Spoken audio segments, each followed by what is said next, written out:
DSC preparation కి మిగిలిన తక్కువ సమయాన్ని డిఎస్సి 2024 యాప్ లేదా DSC2024.com తో జాబ్ ని సాధించండి.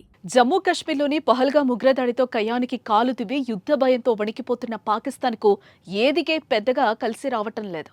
భారత్తో యుద్ధం వస్తుందనే భయంతో ఇతర దేశాలతో కాలబేరానికి వెళ్తున్న పాకిస్తాన్ కు ఎవరు సపోర్ట్ చేయడం లేదు.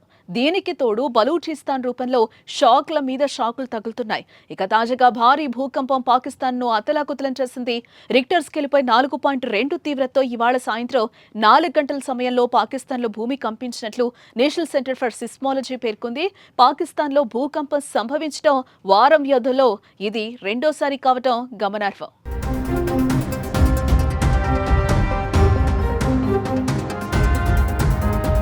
ఇదిలా ఉంటే ఏప్రిల్ 30వ తేదీన కూడా పాకిస్తాన్లో భూకంపం కారణంగా కొంత భూభాగం కుదుపునకు లోనైంది. పాకిస్తాన్లో ఇటీవల తరచుగా భూకంపాలు సంభవిస్తూ ఉండటం గమనార్హం. 2005లో పాకిస్తాన్లో సంభవించిన భారీ భూకంపం కారణంగా 74,000 మంది చనిపోయారు.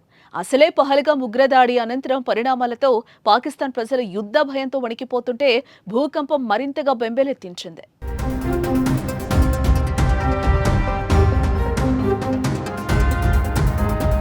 మరోపక్క పహల్గామ్ దాడిలో పాల్గొన్న ఉగ్రవాదులకు పాకిస్తాన్ సైన్యమే శిక్షణ ఇచ్చినట్లు వెల్లడి కావడంతో భారత్ ఆ దేశంపై గుర్రుగా ఉంది.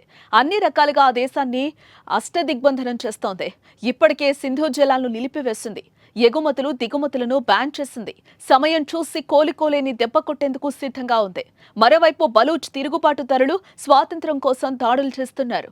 అదేవిధంగా పాక్ ఆక్రమిత కశ్మీర్లో ఆందోళనలు ఉధృతమవుతున్నాయి. ఇప్పటికే ఆర్థికంగా చితికిపోయిన పాకిస్తాన్ను ఇప్పుడు ఈ సమస్యలన్నీ చుట్టుముట్టాయి. దాంతో ఆ దేశం పరిస్థితి అడకత్రలో పోకచొక్కలా తయారైంది. ఇప్పుడు భారీ భూకంపాలు పాక్ను అల్లాడిస్తున్నాయి.